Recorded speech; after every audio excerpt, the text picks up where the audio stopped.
제가 여행 플랫폼을 하나 만들자 그랬죠.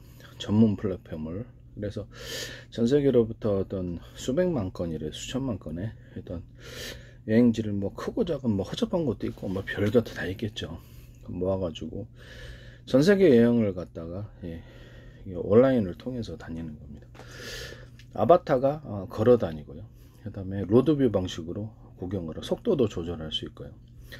그래서 그 다음에 뭐 핫플레이스다 아니면 뭐 대형마트다 뭐 어떤 보고 싶은 데 있잖아요. 그러면 그 안에 로드뷰가 거기 신청한 그 사유지니까 신청한 사람에 의해서 그쪽 들어가서 구경을 하는 거예요. 구경까지 하고 물건을 클릭을 하면 구매 판매가 아니죠. 여기서 클릭을 하면 구매할 수 있고 국제 배송, 국내 배송 가능하고요. 그런 식으로 만들자 그랬죠. 그래서 그 쇼핑몰을 갖다가 진짜 전 세계 유명 여행지나 쇼핑 거리를 찍어가지고 거기서 상점을 가상으로 만들고 그 안에다 이렇게 우리 물건, 자국 물건을 갖다 놓는다. 그러고 나서 이렇게 거기서 그 클릭을 하면 여기서 내 물건이 팔리는 이런 것도 있을 수 있다고 그래서 여기다 한 500개 정도의 쇼핑 거리와 쇼핑몰을 만들어 가지고 그 안에서 게임도 하고 다양한 재미있는 것 또는 이런 진짜 같은 거 말고 게임 공간이라는 인식하도록 약간 재밌는 게임처럼 여겨지도록 이렇게 좀 게임처럼 만들어 가지고 거기서도 클릭을 하면 구매 판매 게임이 가능하도록 뭐 채팅도 가능하고요. 뭐 이런 식으로 하는 거예요. 다자간에 있을 수도 있으니까 여행지를 다자간에 같이 갈 수도 있고 아바타가 되어서 내 얼굴과 내 체형이 들어가서 옷도 마음대로 이렇게 자유자재로 거기서도 환복을 할 수가 있고요. 여러 가지 선택지가 있어서 옷 같은 것들도 뭐 슈퍼맨도 있을 수 있을 거고 뭐 이렇게 피카츄도 있을 수 있을 거고 결국 다양한 게 다 가능한 거예요. 다양한 게 가능하고 뭐 세련된 옷도 있을 수 있을 거고 스포츠카도 탈 수 있을 거고 여행지를 가는데 뭐 이렇게 뭐 스카이 공공을 탄다든지 황당한 재미 그런 것들도 다 넣어놓고 제일 중요한 거 하늘을 날 수 있는 거 하늘을 날아다니면서 그것을 밑에를 보는 거예요. 그런 재미도 줍니다. 왜냐하면 현실에서 가능하지 않은 것을 그것을 재미를 부여한다는 점에서요. 또는 점프, 뭐 순간이동처럼 점프해서 다른 지역으로 간다든지 점프 기능도 줍니다. 이렇게 순간이동처럼 현실에서는 가능하지 않고요. 점프해서 이 나라에서 저 나라로 간다든지 저 나라에서 저 나라로 간다든지 현실 속에는 가능하지 않지만 이 가상세계를 살짝 접목을 시켜주는 거죠. 이렇게 수백만 건이나 수천만 건의 여행을 다니려면 평생을 아마 온라인에서 살아도 못 살 것 같아요. 그거 하나만으로도. 그리고 이제 단체 여행이라든지 다른 사람 이제 소셜 네트워크처럼 그 안에서 다른 사람도 그 안에서 거리 안에서 관광객들도 있을 수 있고 또는 내가 아는 관광객들도 단체로 가서 서로 간에 아바타끼리 대화를 나눌 수 있습니다. 문자 대화 재밌는 그게 이제 영상 채팅으로 갈 수도 있고요. 뭐 그런 식으로 이렇게 전 세계 모르는 사람들을 거기서 이렇게 만난다든지 이런 서비스가 가능한 것입니다. 그러니까 현실과 가상을 약간 결합시켜 놓은 그런 것이 되겠습니다. 호텔도 묶을 수 있고요. 아바타가 이런 식으로. 근데 미리 진짜 여행을 그쪽으로 가기 전에 내가 거기서 어떤 여행 지도가 있어가지고 뭐 택시를 탄다든지 어느 목적 핫플레이스를 가기 전에 그 다음에 지하철을 탄다든지 뭐 운송수단이 있을 거 아니에요. 그 다음에 뭐 이렇게 버스를 탄다든지 이런 운송수단을 통해서 그것을 아바타가 사전 학습을 하고 그 핫플레이스도 구경하고 나중에 이제 학습을 통해서 나중에 그 나라 갈 때 그것을 그렇게 갈 수 있도록 그렇게 언어도 또 수많은 전 세계 사람이 거기 들어와서 바글바글 할 수도 있기 때문에 언어 서비스가 기본적으로 AI를 통해서 줄 수도 있고요. 전 세계 공간을 현실 속에서는 현실이 주되지만 현실에서 어떤 여행 공간을 갖다가 아플레이션에 찍어서 올리지만 나중에는 이제 가상으로 AI를 통해서 가상으로 수많은 여행지를 만드는 거예요. 쇼핑 거리를 500개를 그 어떤 가상으로 만들고 쇼핑몰을 만들듯이 수많은 볼거리, 놀거리를 가공으로 만드는 겁니다. 가상으로 만들어서 내가 아바타가 되어서 거기서 여행을 하는 거예요. 그러니까 뭐 헬리콥터도 타는 서비스, 배 타는 서비스일 수도 있을 수 있고 뭐 다양한 그런 있을 수 있어요. 호텔 숙박도 하고 뭐 식사도 거기서 그게 아바타지만 재밌잖아요. 일종 게임한다고 생각을 해요. 재미를 부여하자는 거죠. 그래서 전 세계 수많은 핫플레이스를 가공으로 가상으로 만들어 줄 수 있다라는 것이죠. 그 안에서 이제 전 세계 이렇게 해외 어떤 소셜 네트워크를 갖다 결합을 해가지고 전 세계 해외 사람들을 언어 번역이 되니까 그 사람과 만나서 대화를 한다든지 또는 영상 채팅한다 이런 것들도 있을 수 있습니다. 뭐 그렇게 하시면 제 기술 구조가 되겠습니다. 특히 마이크로소프트 하지 마십시오. 네, 마이크로소프트 제가 오픈 AI 그 소라 그 기술도 제 기술이라고 생각하고 확실하다고 생각합니다. 저는 오픈 그 마이크로소프트의 쇼핑몰 그 플랫폼링에서 하자 그 해도 마이크로소프트 이름을 거론하고 있고요. 그다음에 제가 그 어떤 인터넷 전화망을 인터넷 전화 하시잖아요. 제공하잖아요. 그거를 갖다가 현실 속의 어떤 스마트폰 그다음에 집에 유선 전화하고 연결시켜서 실질적인 전화 기능을 갖게 하자라고 가입자끼리만이 아니고 그때 애플과 하셨어요. 애플에도 그러니까 이것도 이제 그 어떤 쇼핑거리 쇼핑몰도 하실 것 같고 또 제가 이렇게 제안한 어떤 방송국 이렇게 인터넷 채팅 방식으로 해서 방송 채널을 이렇게 유튜브, 넷플릭스처럼 해서 한 40개 올려놓는 거를 그래서 하루에 40개 올리면 방송 채널이 되는 거예요. 방송 채널처럼 만들어서 널린 게 지금 유튜브나 넷플릭스는 널린 게 동영상이니까 뭐 거기서 콘텐츠 제작사가 될 수도 있는 거고 그래서 이제 영화 제작사를 영화를 통해서 AI를 통해서 금방 또 만들지 않습니까? 좀 그런 식으로 해서 수많이 가공을 할 수 있기 때문에 아이디어만 좋으면 그래서 이게 콘텐츠 제작사로 갈 수도 있다라는 것입니다. 그 다음에 이제 방송국을 그렇게 하루에 40개 틀어주는 방송국을 500개 더 만들고 공짜로 내주고 공짜로 제공해주고 유료 무료를 나누고 그래서 이렇게 뭐 어떤 소비자 동영상 소비자 이렇게 유튜브 넷플릭스는 키워서 소비자들이 그래서 그 자기 동영상 올리고 그래서 홈페이지 블로그처럼 만들어줘서 거기서 광고 판매와 자기 자신의 인생을 갖다가 거기다가 이렇게 여러 가지 뭐 이렇게 홈페이지니까 다양하게 꾸미고 싶은 대로 자유를 주고 광고 판매 거기 정부 허가를 받지 않는 물건 판매 홈쇼핑처럼 그래서 결제 대행도 해주고요.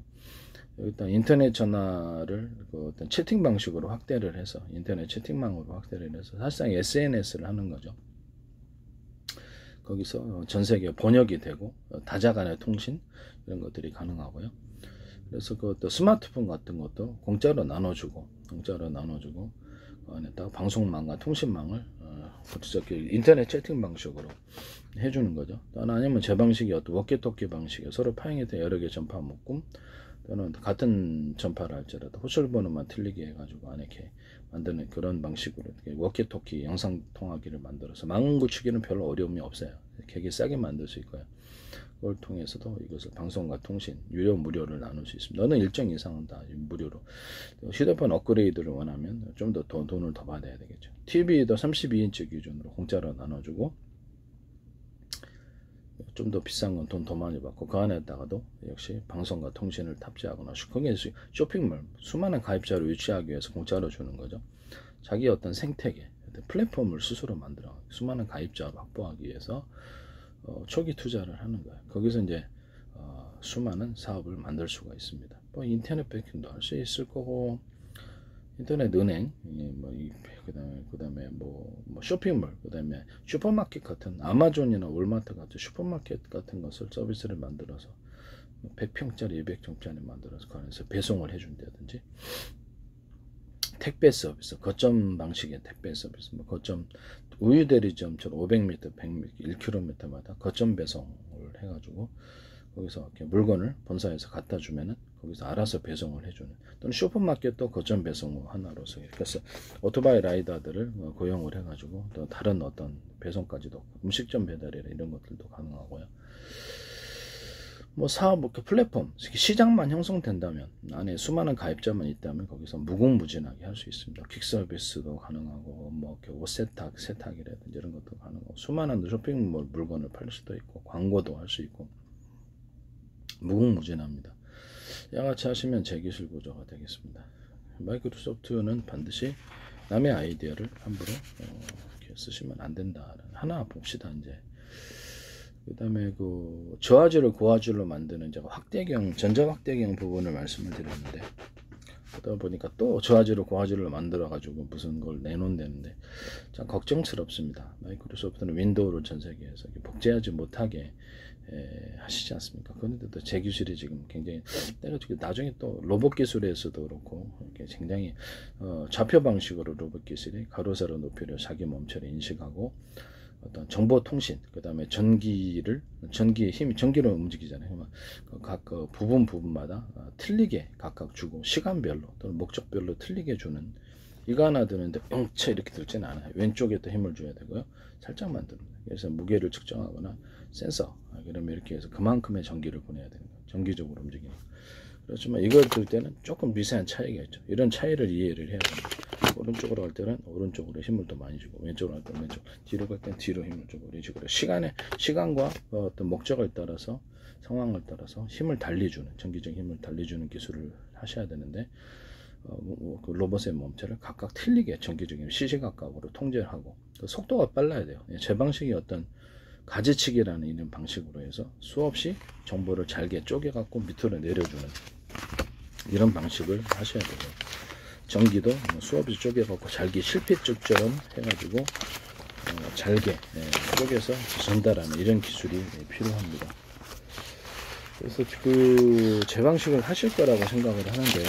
그래서 전세계 로봇 기술에서 이 휴머노이드 로봇 만들 때도 이것은 전 필수적이라고 생각하는 사람이에요. 이걸 찾으려고 그러는데 찾지를 못하는 거로 제가 얘기 설명을 하겠습니다.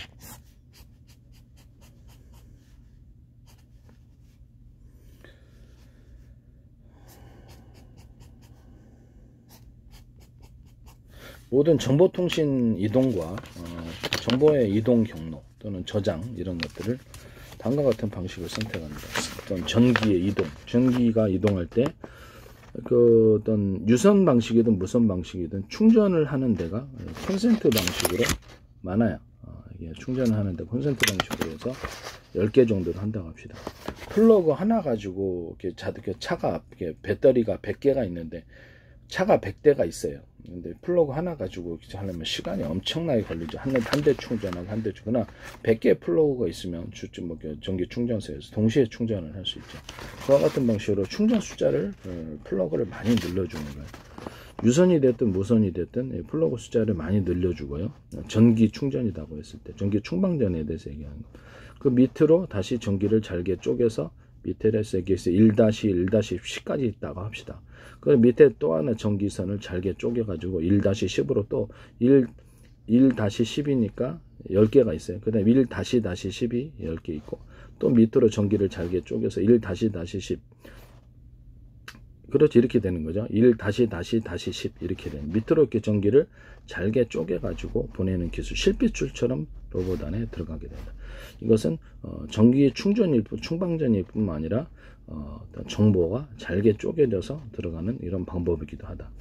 동영상 파일이 있다 그러면 이게 어떤 동영상 파일이 있다 그러면 그걸 하나 놔둔 게 아니라 100개로 쪼개가지고 100개의 도로를 타고 100개의 창고에 동시에 부려서 100군데에서 동시에 읽고 쓰기 하면 엄청 빠르겠죠. 내가 차량에다가 100개의 차량에다가 짐을 실었어요. 근데 딱 도로가 하나야. 그러면 내가 어떻게 되겠습니까? 네, 엄청 막히겠죠. 발열도 많이 생기고, 컴퓨터 계열하면. 그 다음에 받아주는 창고도 하나예요. 저장하는 데가, 읽고 쓰기 하는 데.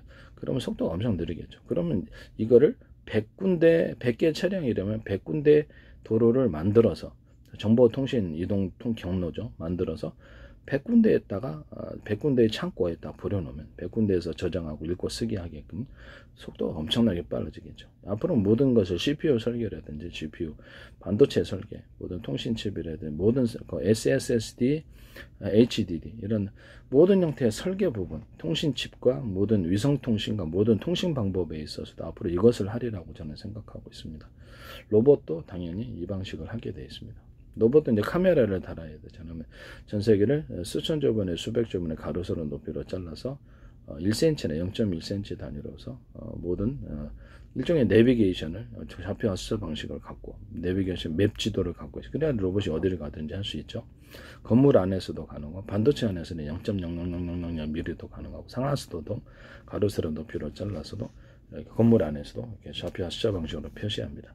자신의 위치와 타인의 위치를 같은 프로그램을 탑재하고 있거나 같은 로봇끼리 택시끼리 같이 이렇게 이 프로그램 탑재하면 서로 위치를 파악하고 또는 그 전파를 싸가지고 사방 라이더 방식으로 이렇게 A사 레이더에 썼던 기술인데 전파를 여러 군데 싸가지고 이렇게 상대방의 전투기가 움직이는 이동 방향과 속도, 거리를 예측해서 요격하는 예측지름에서 프로테이지블로 해가지고 요격하는 방식인데 내가 회피 이동하든가 이런 방식인데 차량에서도 쓸 수 있고 로봇에도 쓸 수 있습니다. 이 방식은 제 방식이라는 것을 말씀을 드립니다. 그때 쓰는 파형은 서로 다른 파형, 서로 파형이 틀린 여러 개의 전파 묶음을 묶어서 쏘는 겁니다. 이 방식은 멀리 가고 뚜렷이 알고 그 안에다 전파에다 번호를 매겨놓으면 어디서 돌아오는 전파인지 어떤 전파인지 알 수 있어요.